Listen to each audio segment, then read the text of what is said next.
Assalamualaikum warahmatullahi wabarakatuh.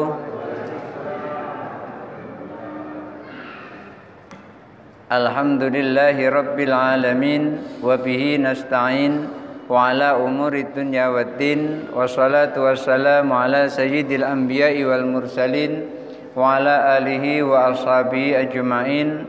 Rabbi shrah li sadri wa yassir li amri wahlul 'uqdatam min lisani yafqahu qawli. Amma ba'du. Bapak Ibu hadirin hadirat jamaah Masjid Jami Al-Hikmah yang dirahmati Allah. Kemarin kita membahas tentang tahiyat akhir, tentang bacaan-bacaan tahiyat, tapi belum tuntas. Dan sudah ada yang bertanya tentang wajibnya membaca sholawat dalam tahiyat. Nanti insya Allah akan terbahas tuntas pada pembahasan kelanjutan dari pembahasan kemarin. Bismillahirrahmanirrahim. Faslun fasal faidha faragha minat tasyahudi.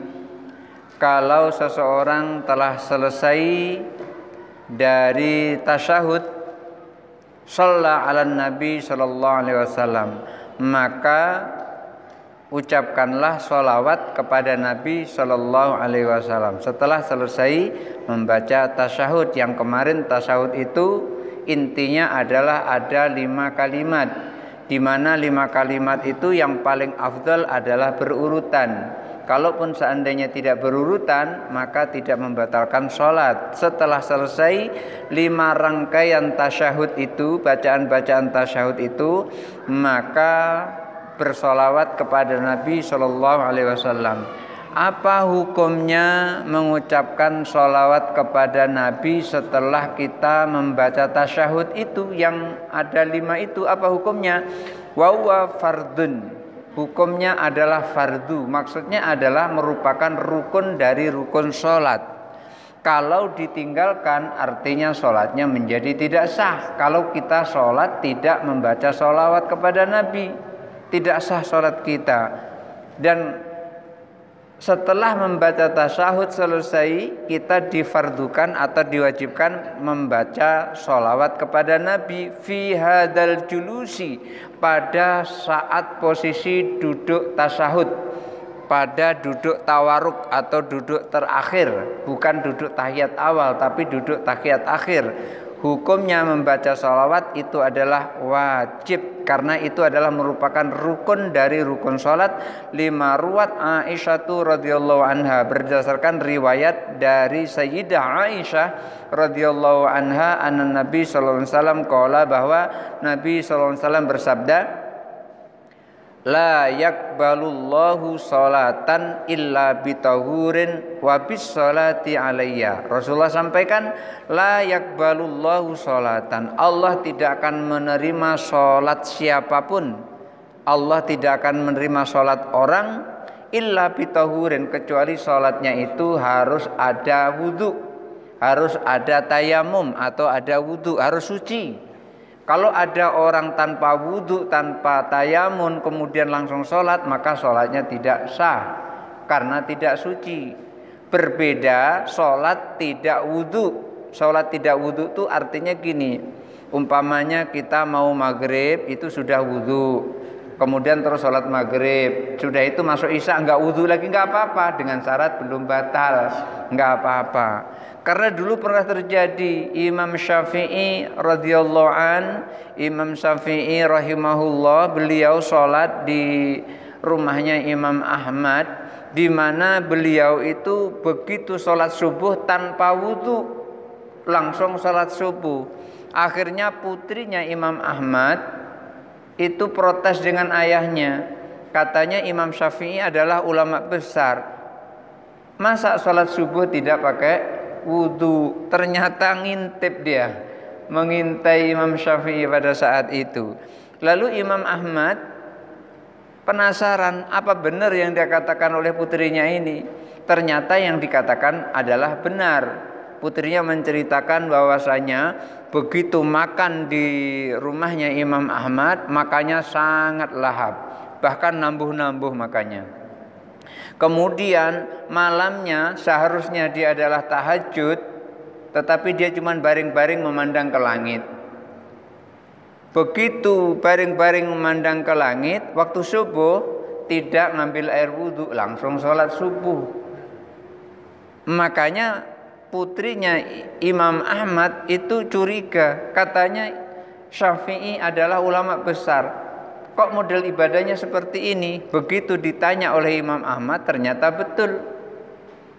Ketika ditanya kenapa kok makan begitu lahap sampai nambuh-nambuh, dikatakan begini, ketika aku makan di tempat orang yang dari hasil makanannya ini adalah makanan yang halal, kemudian disajikan dengan ikhlas, maka makanan yang halal dan disajikan dengan ikhlas ini adalah merupakan obat dari berbagai macam penyakit yang ada dalam tubuhku.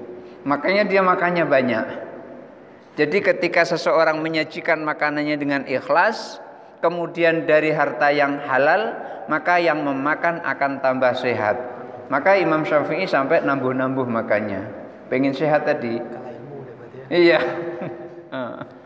Kemudian ketika ditanya kenapa kok malam tidak melakukan sholat tahajud, ternyata beliau jawab, pada saat membaringkan badannya dan meletakkan kepalanya di bantal dan memandang langit, terbayang di situ ayat-ayat Allah.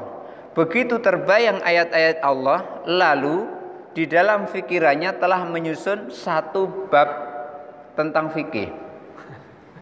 Telah tersusun satu bab tentang fikih selama baring-baring itu tadi.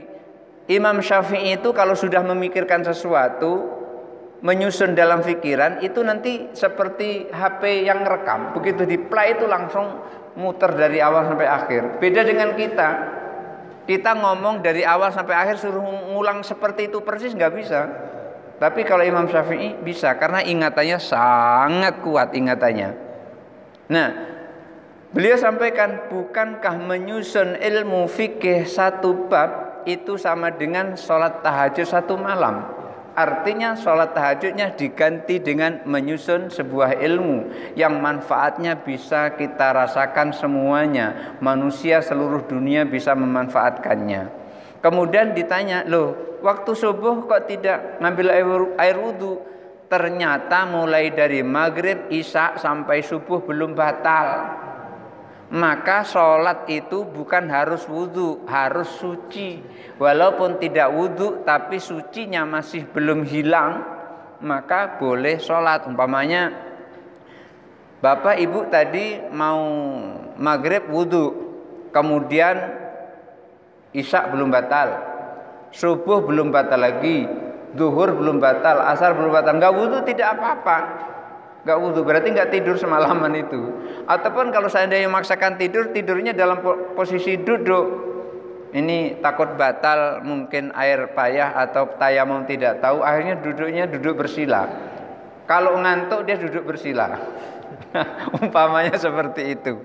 Nah, yang seperti ini asalkan dia masih suci, maka sholat hukumnya sah. Maka dikatakan la sholata illa bitahurin, tidak sah sholat seseorang kecuali ia masih dalam kondisi suci. Wabis sholati alayya, dan berikutnya tidak sah sholat seseorang kalau tidak ada mengucapkan sholawat kepadaku, kata Rasul. Artinya di sini dalam hadis Aisyah radhiyallahu anha ini, seseorang sholat pertama harus dengan suci, dengan wudhu atau dengan tayamum. Yang kedua pada saat tahiyat nanti dia harus mengucapkan sholawat kepada Nabi Sallallahu Alaihi Wasallam. Wal afdalu ayyakula, dan afdalnya ketika membaca sholawat kepada Nabi itu adalah Allahumma sholli ala Muhammad wa ala ali Muhammad. Walaupun ada dalam penjelasan ulama yang lain seperti Ibnu Al-Haytami, seperti seorang ulama yang bergelar akhirnya itu Al-Haytami, Ibnu Hajar Al-Haytami, beliau menyampaikan membaca sholawat itu adalah Allahumma sholli ala sayyidina Muhammad wa ala ali sayyidina Muhammad. Kenapa? Karena berdasarkan hadis dari riwayat Abu Hurairah radhiyallahu an, ana sayyidul bashar, ana sayyidu ibni Adam, aku adalah penghulu dari anak Adam. Jadi Rasulullah sendiri mengatakan sayyid. Kalau ada hadis yang mengatakan la tusayyiduni, itu dikatakan ulama hadis mengatakan di situ hadis itu adalah batil, la aslalahu. Jangan engkau mensayyidkan aku. Hadisnya itu adalah hadis maudhu, hadis yang tidak ada dasarnya. Ulama hadis menyebutkan seperti itu. Nah, seafdal-afdalnya adalah Allahumma sholli ala sayyidina Muhammad wa ala ali sayyidina Muhammad, atau Allahumma sholli ala Muhammad wa ala ali Muhammad. Kedua-duanya boleh. Mau yang mana? Tidak usah menyalahkan yang Allahumma sholli ala sayyidina Muhammad, dan tidak usah menyalahkan yang mengucapkan Allahumma sholli ala Muhammad. Kama shollaita ala Ibrahim wa ali Ibrahim wa barik ala Muhammad wa ala ali Muhammad kama barakta ala Ibrahim wa ali Ibrahim innaka Hamidum Majid. Itu sesempurna-sempurnanya, seafdal-afdalnya, seperti yang biasa kita lakukan. Allahumma sholli ala sayyidina Muhammad wa ala ali sayyidina Muhammad kama shollaita ala sayyidina Ibrahim wa ala ali sayyidina Ibrahim wa barik ala sayyidina Muhammad wa ala ali sayyidina Muhammad kama barakta ala sayyidina Ibrahim wa ala ali sayyidina Ibrahim fil alamina innaka Hamidum Majid. Itu seafdal-afdalnya. Allahumma sholli, ya Allah, sampaikan sholawat ala Muhammadin, kepada Nabi Muhammad, wa ala ali Muhammadin, dan juga kepada keluarga Nabi Muhammad, kama shollaita ala Ibrahim, sebagaimana engkau berikan sholawat kepada Nabi Ibrahim, wa ali Ibrahim, dan juga keluarga Nabi Ibrahim, wa barik ala Muhammad, dan berkailah pada Nabi Muhammad, wa ala ali Muhammad, dan juga keluarga Nabi Muhammad, kama barakta ala Ibrahim, sebagaimana engkau memberkahi pada Nabi Ibrahim, wa ali Ibrahim, dan juga keluarga Ibrahim. Innaka Hamidum Majid, sesungguhnya engkau maha terpuji lagi maha agung. Itu innaka Hamidum Majid, sesungguhnya engkau maha terpuji lagi maha agung. Ruya Ka'ab bin Ajrah radhiyallahu anhu ani Nabi sallallahu alaihi wasallam dzalika. Ini diriwayatkan oleh Ka'ab bin Ajrah radhiyallahu an dari Nabi sallallahu alaihi wasallam seperti itu. Jadi Nabi melakukannya seperti itu. Wal wajibu min dzalika ayyakul, ini jawaban dari pertanyaan kemarin. Dan yang wajib di dalam mengucapkan salat kepada Nabi itu adalah membaca Allahumma sholli ala Muhammad, itu saja.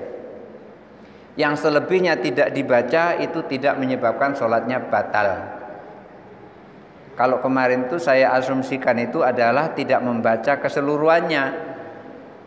Maka kalau tidak membaca sholawat secara keseluruhan, maka batal sholatnya, tidak baca sholawat.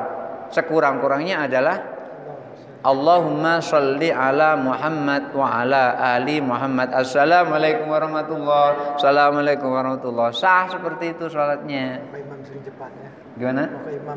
Maka imam sering cepat. Tapi kalau imam sebetulnya tidak boleh seperti itu. Jadi imam bacaan harus sempurna. Karena seorang dijadikan imam itu adalah seorang yang bacaannya sempurna. Maka dikatakan syarat-syarat imam itu diantaranya adalah aqra'uhum lisanan. Lisannya fasih. Fasih itu artinya membacanya sempurna, bukan ada yang ditinggal-tinggal dan diloncat-loncati. Semua sunnah-sunnah di dalam sholat itu harus dibaca oleh imam. Tapi kalau makmum ya nggak apa-apa kalau makmum. Tapi kalau imam harus sempurna karena diikuti dia. Oleh karena itu kalau belum hafal atau tidak mau membaca sholawat berikutnya, jangan jadi imam dulu. Hafalkan dulu kalau belum hafal. Kalau perlu diuji dulu oleh Pak pengurus masjid. Diuji dulu sudah hafal apa belum salawatnya secara sempurna sampai innaka Hamidum Majid. Aku baru hafal Allahumma sholli ala Muhammad wa ala ali Muhammad. Bisa enggak jadi imam? Nanti dulu jadi imamnya. Jangan segera jadi imam. Nah, tapi walaupun hanya membaca Allahumma sholli ala Muhammad wa ala ali Muhammad sampai di situ, maka sholatnya tidak batal, sholatnya tidak tetap sah sholatnya, hanya saja kurang sempurna. pahalanya tidak sempurna karena meninggalkan sunnah-sunnah yang harus dilakukan pada saat sholat itu, tapi sholatnya tetap sah. Wa fi sholati ala alihi wajhani, adapun membaca sholawat kepada keluarga Nabi sallallahu alaihi wasallam itu ada dua pendapat. Ahaduhuma tajibu, pendapat yang pertama membaca sholawat selain kepada Nabi ditambah wa ala ali sayyidina Muhammad, kepada keluarga Sayyidina Muhammad itu wajib. Ada yang mengatakan seperti itu. Pendapat yang pertama wajib. Dasarnya apa? Lima ruya Abu Hamid radhiyallahu anhu. Berdasarkan riwayat dari Abu Hamid radhiyallahu anhu, qalu, para sahabat bertanya kepada Rasulullah, ya Rasulullah, kaifa nusalli alaika? Wahai Rasulullah, bagaimana kami bersolawat kepadamu? Qala, lalu Rasulullah menjawab,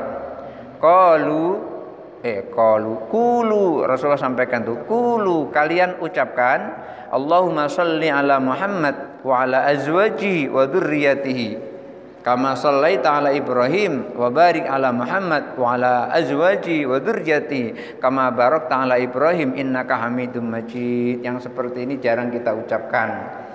Ini satu riwayat saja. Ada riwayat yang lain yang kita baca itu, Allahumma, ketika membaca salawat, Allahumma sholli ala Sayyidina Muhammad wa ala ali Sayyidina Muhammad kama shollaita ala Sayyidina Ibrahim wa ala ali Sayyidina Ibrahim wa barik ala Sayyidina Muhammad wa ala ali Sayyidina Muhammad kama barakta ala Sayyidina Ibrahim wa ala ali Sayyidina Ibrahim fil alamina innaka Hamidum Majid. Yang seperti itu juga boleh, yang seperti ini juga boleh.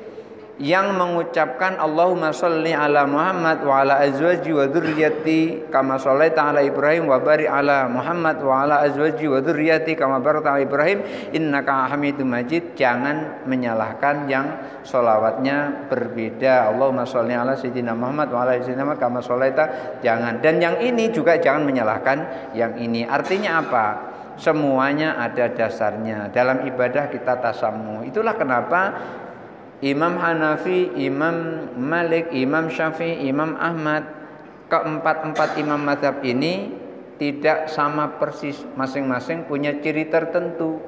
Kenapa? Karena mereka melihat bagaimana Rasulullah sholat itu berbeda-beda melalui riwayat yang berbeda-beda juga. Oleh karena itu di dalam kita ibadah itu kita harus dalam furu'iyah, kita harus tasammuh, menghormati antara satu dengan yang lain, bukan merasa dirinya yang paling benar kemudian terus menyalahkan yang lain. Karena apa? Karena yang lain itu juga punya dasar.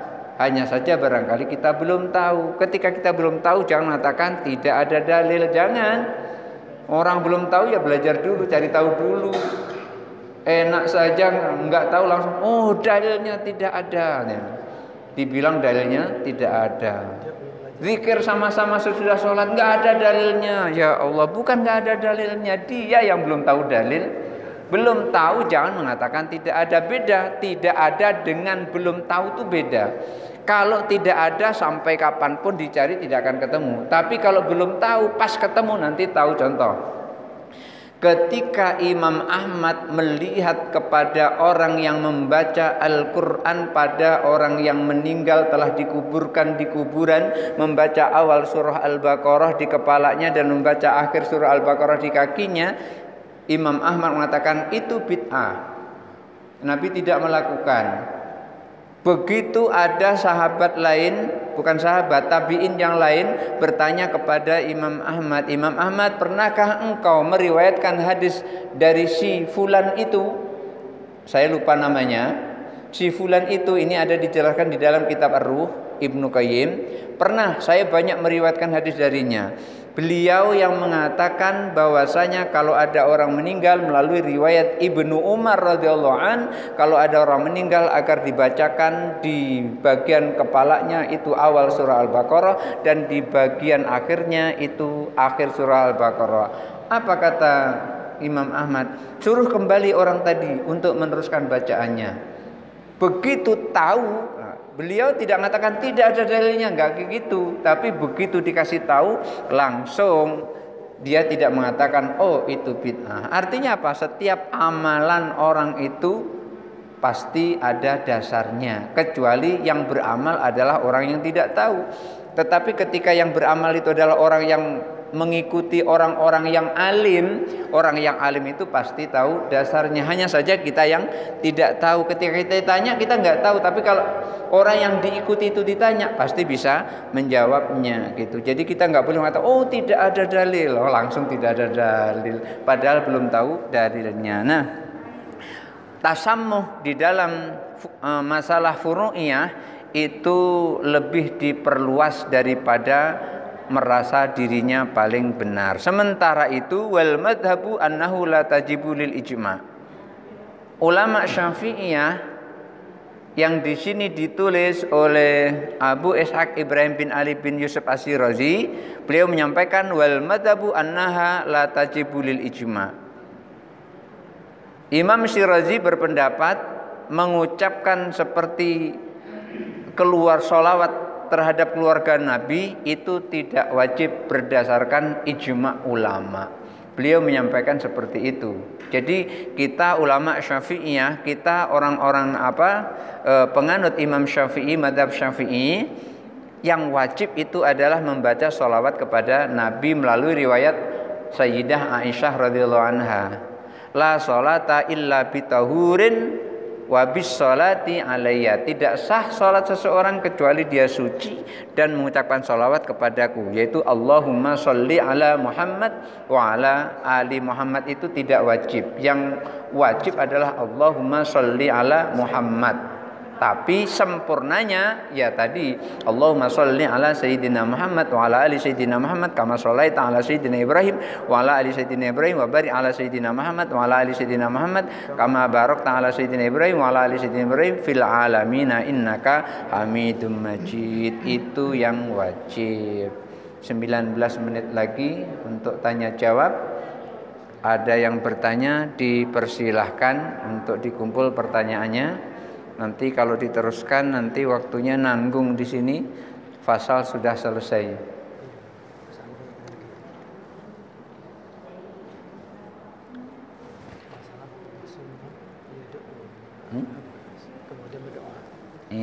Tambah lagi?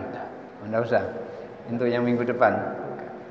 Ya, ini tentang tentang berdoa yang paling disukai.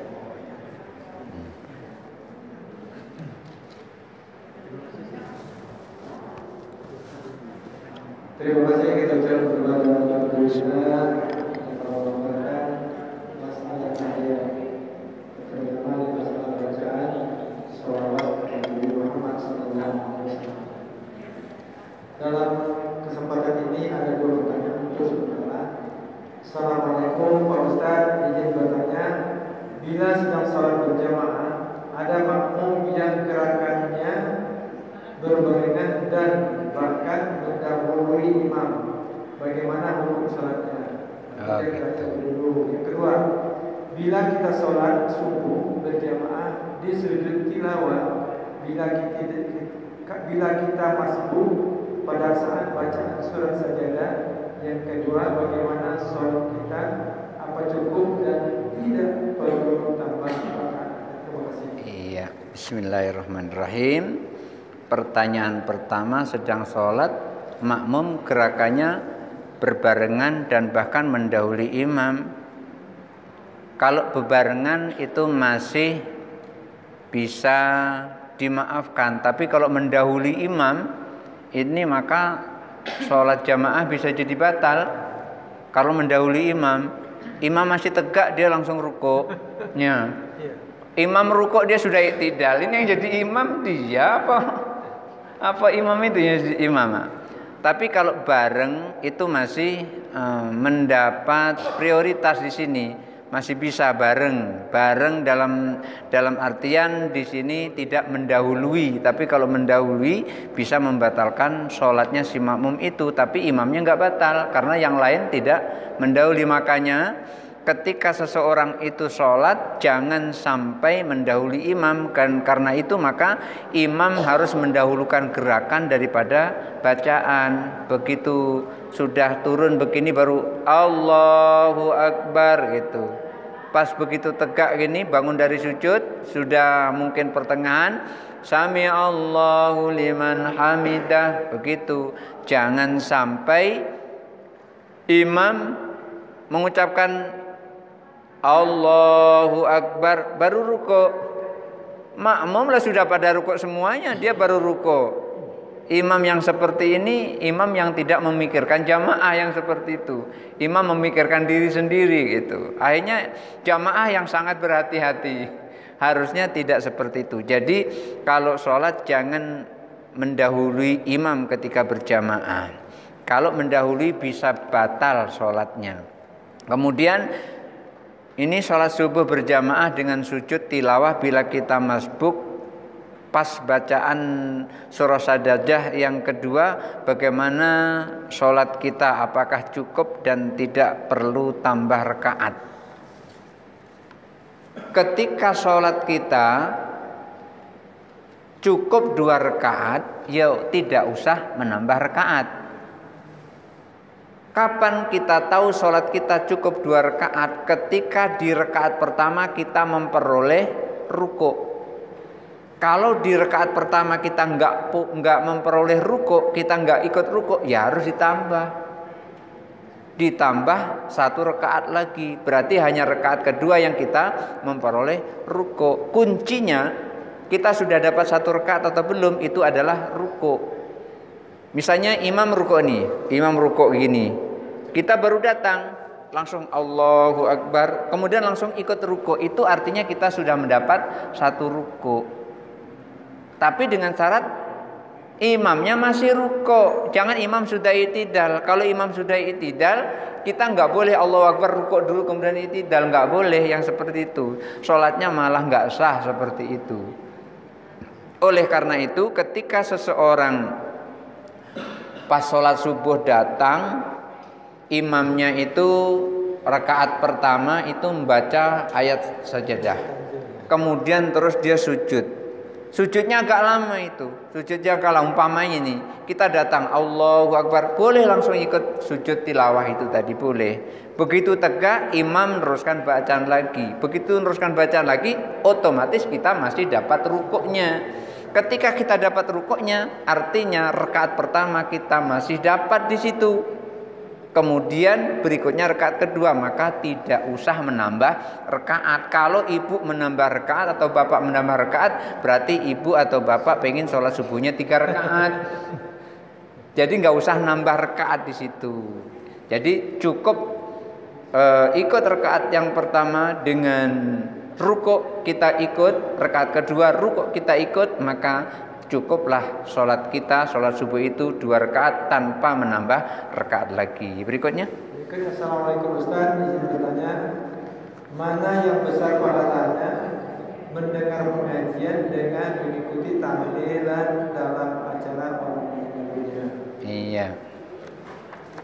Mana yang besar pahalanya mendengar pengajian dengan mengikuti tahlilan dalam acara orang meninggal dunia? Mana yang lebih besar pahalanya? Kedua-duanya itu sama besar pahalanya. Kedua-duanya. Karena apa? Karena Rasulullah pernah menyampaikan kalau ada raudhatun fir riyadil jinan, maka mampirlah dan masuklah kepada raudhatun fir riyadil jinan itu. Kalau ada raudhah, kalau ada taman dari taman surga, masuk dan bergabunglah. Lalu ditanya Rasulullah, apa itu taman dari taman surga? Taman dari taman surga itu adalah majelis yang di dalamnya ada bacaan-bacaan zikir, termasuk orang yang yasin tahlil di dalamnya adalah zikir. Membaca surah yasin itu adalah zikir, membaca la ilaha illallah adalah zikir, membaca subhanallah adalah zikir. Maka itu termasuk dari zikir. Seseorang yang masuk kepada majelis zikir yang seperti itu, maka orang yang seperti itu sama dengan masuk raudhatun min riyadil jinan, masuk taman dari taman surga. Kemudian ketika seseorang pergi ke pengajian, mengikuti pengajian, Umar bin Khattab juga menyampaikan kalau ada orang keluar dari rumah mengikuti pengajian, begitu dia mengikuti pengajian, apa yang disampaikan oleh ustadz atau kiai atau ulama yang menyampaikan tausiah itu nembus hatinya, kemudian menjadikan dirinya sadar dan kemudian dekat kepada Allah, dan menjadikan dirinya itu tambah dekat kepada Allah, maka orang itu ketika dia pulang itu dosa-dosanya sudah diampuni oleh Allah, walau kana mithla jabalit tihamah. Beliau sampaikan gitu, walaupun dosanya itu seberat bukit Tihamah. Jadi kedua-duanya itu sama pahalanya, sama-sama ada pahalanya. Cuman besarnya mana yang lebih besar tergantung mana yang lebih khusyuk. Iya, niatnya. Ketika niatnya benar, maka pahalanya juga benar. Niatnya salah, maka pahalanya juga salah. Kalau datang ke tempat yasin tahlil, diundang oleh orang untuk mendoakan keluarganya meninggal, tapi dalam pikirannya adalah nasi kotak, ayam geprek. Kan biasanya kalau selesai kan dikasih ayam geprek tuh. Kalau di dalam pikirannya, ini malam ini ada undangan, ini enggak usah. Iya. Yang seperti itu niat yang salah. Ketika niatnya adalah masuk raudhatun min riyadil jinan, taman dari taman surga, maka akan memperoleh pahala. Tetapi kalau niatnya salah itu tadi, maka tidak dapat apa-apa kecuali yang dibawakan oleh si tuan rumah. Sementara dalam pikirannya ayam geprek, nasi kotak, rupanya cuman kue 3 potong. Kan itulah salahnya itu. Sama dengan begini, sama dengan ada orang datang ke rumah kiai mau belajar, begitu dia datang itu dia bawa bawa ubi. Begitu bawa ubi disampaikan kiai, alhamdulillah saya sudah paham dengan yang kiai ajarkan, tolong kiai ubi ini diterima ubinya. Akhirnya kiai tadi ngomong dengan istrinya, Bu, dia bawa ubi, nggak enak kalau kita nggak bawa apa-apa. Kasihlah dia sesuatu. Nggak ada, Pak, yang ada cuma kambing. Ya sudah, kambing itu kasih dia. Bawa ubi, pulang bawa kambing. Ketemu kawannya di jalan. Loh, kamu dari mana dapat kambing? Dari Pak Kiai dikasih kambing. Loh, kok bisa? Aku bawa ubi, aku belajar sama Kiai, pulang saya dikasih kambing. Akhirnya otak bisnisnya jalan. Bawa anggur. Begitu bawa anggur, Pak Yai, aku mau belajar, ini anggur tolong diterima. Kiai ngomong tadi sudah selesai, Bu, nggak enak kita dikasih anggur sama orang yang belajar itu kok pulangnya nggak dikasih apa-apa. Aduh Pak, habis kecuali ubi. Akhirnya ubi dikasih ke dia. Pergi bawa anggur, pulang bawa ubi, itu tadi salah niat. Kalau yang pertama tadi niatnya benar. Kalau niatnya benar, Allah akan kasih tambahan pahala. Tetapi kalau niatnya salah, yaitu tadi yang dikasih itulah yang ia dapat itu. Berikutnya ini nampaknya pertanyaan dari rumah. Assalamualaikum Ustaz, saya mau bertanya, kapan mulai diwajibkan bagi laki-laki dan perempuan untuk mengerjakan sholat dan pada umur berapa? Pertanyaan kedua, gimana cara mengontrol sholat yang tertinggal sedangkan umur sekarang sudah 40 tahun? Mohon penjelasannya Ustaz. Nanti yang menonton Pak. Iya. Kamu 60 tahun tidak begini kan? Kapan mulai wajib bagi laki-laki dan perempuan untuk mengerjakan sholat dan pada umur berapa? Laki-laki wajib, maksudnya anaknya, anak laki-laki wajib melakukan sholat itu kalau sudah balik. Balik itu umur berapa? Bisa bervariasi. Tanda-tanda balik laki-laki adalah ketika dia sudah mimpi basah, bahasa halusnya itu seperti itu. Tetapi kalau dia tidak pernah bermimpi, ulama fikih sepakat kalau sudah berumur 15 tahun, maka laki-laki wajib mengerjakan sholat. Lalu mulai kapan ia mengerjakan sholat? Mulai umur 7 tahun. Ketika umur 7 tahun itu anak sudah diperintahkan untuk melakukan sholat. Tapi tidak boleh dihukum kalau tidak melakukan sholat. Ada perintah, tapi hukumnya masih sunnah karena dia belum balik. Kemudian yang kedua, kalau sudah berumur 10 tahun, anak diperintahkan untuk sholat. Kalau dia tidak mengerjakan sholat, maka orang tua boleh memukulnya. Mukul mendidik, bukan mukul menyiksa. Ya, mukul mendidik beda dengan mukul menyiksa. Akhirnya dia mau sholat. Kalau sekarang kan tidak perlu dengan pukulan. Kalau sekarang perlu dengan rayuan. Umpamanya, nak kalau kamu sholat, ibu kasih duit 5.000. Akhirnya subuh sholat, zuhur sholat, asar sholat, maghrib sholat, isya sholat. Pas mau tidur langsung ngambil gajinya. Mana mak?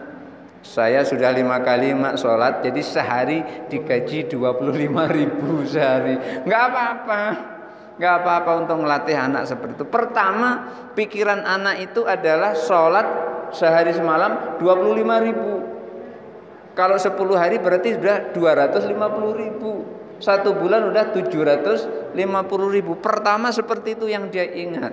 Tapi lama-lama ketika akalnya mulai sempurna, dia tidak akan minta itu lagi. Kenapa? Dia baru sadar ternyata ini adalah pancingan mama agar aku mau sholat. Begitu dia sudah terbiasa sholat, akhirnya tidak sholat, dia gelisah. Orang yang biasa sholat kemudian terus berhenti sholat, itu gelisah dia kalau belum sholat. Beda dengan orang yang tidak biasa sholat, begitu masuk sholat gelisah dia. Iya, bingung dia. Itu beda. Orang yang terbiasa sholat nggak sholat gelisah. Orang yang biasa tidak sholat masuk azan gelisah dia, ribut aja ini gelisah, bingung dia. Nah, jadi kalau untuk laki-laki itu ukurannya pertama dia sudah mimpi basah. Kalau dia tidak pernah mimpi basah, maka ketika dia sudah umur 15 tahun. Lalu kalau perempuan, inilah yang diadakan penelitian oleh Imam Syafi'i di kampung namanya Tihamah. Di kampung Tihamah itu perempuannya bongsor-bongsor. Biasanya kalau perempuan bongsor itu cepat sekali datang bulannya. Beda dengan perempuan yang kerdil-kerdil, yang kecil-kecil, lambat dia datang bulannya. Maka ketika diadakan penelitian di situ, ternyata secepat-cepatnya wanita mengeluarkan darah haid itu ketika umur 9 tahun, secepat-cepatnya. Maka beliau sampaikan, kalau darah keluar dari kemaluannya sebelum umur 9 tahun, umpamanya masih umur 7 tahun, maka itu bukan darah haid, itu namanya damul fasad, darah rusak. Maka dia belum wajib untuk sholat karena belum balik. Artinya ketika dia sholat boleh, tapi sholat yang dilakukan hukumnya masih hukum sholat sunnah, bukan sholat fardu. Oleh karena itu dia tidak boleh dipaksa memperoleh taklif seperti orang-orang yang sudah balik.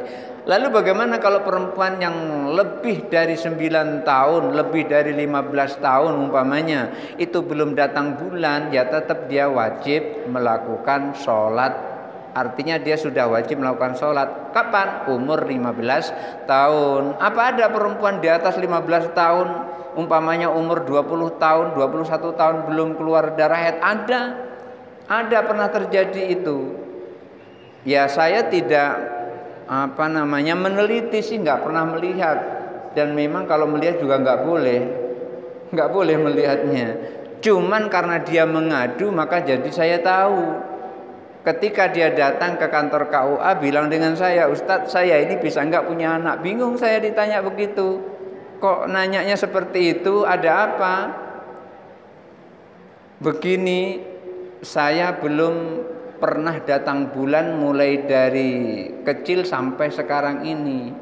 Terus sudah punya suami atau belum? Sudah punya suami. Oh rupanya gitu. Kalau sudah punya suami, Allah menghendaki punya anak. Kalau sudah punya suami. Tapi kalau belum punya suami, sulit mau punya anak. Nggak bisa. Jangan ikuti Siti Maryam, ibunya Nabi Isa. Itu lain, Allah yang menghendaki. Jangan ikut-ikut punya anak hamil tanpa suami. Sekarang nggak bisa seperti, kalau bisa itu berarti suaminya tersembunyi itu, nyembunyi itu. Yang seperti itu biasanya cepat-cepat datang ke KUA kemudian terus daftar, buru-buru daftarnya. Karena apa? Takut ketahuan. Jadi ternyata memang ada perempuan umur 21 tahun tidak datang bulan atau belum datang bulan. Nah, ketika perempuan umur 21 tahun belum datang bulan, dia sudah wajib melakukan sholat. Makanya ukurannya adalah umur 15 tahun. wajib dia melakukan sholat. Gimana cara mengqadha sholat yang tertinggal sedangkan umur sekarang sudah 40 tahun? Mohon penjelasannya. Cara mengqadha sholat itu adalah mengerjakan sholat di luar waktunya. Boleh sholat duhur dilakukan di malam hari, boleh sholat isya dilakukan di siang hari kalau itu qadha.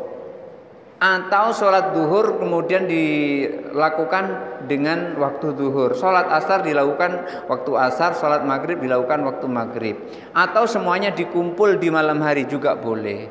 Karena sholat qadha itu adalah sholat di luar waktu, karena memang sudah lewat. Lalu kalau tidak tahu gimana? Kalau tidak tahu diperkirakan kira-kira berapa lama meninggalkan sholat itu, maka qadha lah sholat itu selama kita mampu mengingatnya. Kalau seandainya memang tidak tahu sama sekali, ya sudah 5 waktu itu kita sholatnya berkali-kali. Pertama sholat isya dulu, setelah sholat isya baru sholat qadha isya. Sholat qadha lagi, isya lagi, sholat qadha isya lagi, sholat qadha isya lagi, umpamanya begitu. Kemudian sholat subuh kita sholat subuh dulu, sudah sholat subuh lagi, seperti itu juga boleh. Artinya apa? Mengqadha sholat itu adalah kapan saja di mana kita ada waktu dan kesempatan untuk mengqadhanya. Yang penting bukan pada saat kita melakukan sholat itu, karena pada saat contoh nanti nih isya, kita nggak boleh sholat qadha, kita sholat tunai nanti isya. Jangan nunggu di qadha, nggak boleh seperti itu karena kita mampu. Intinya kapan kita qadha sholat? Di luar waktu yang kita tinggalkan kemarin, kapan saja boleh. Berikutnya ini pertanyaan ini dua orangnya sama sebenarnya. Pertama, bagaimana kalau kita sholat qadha di rumah sebelum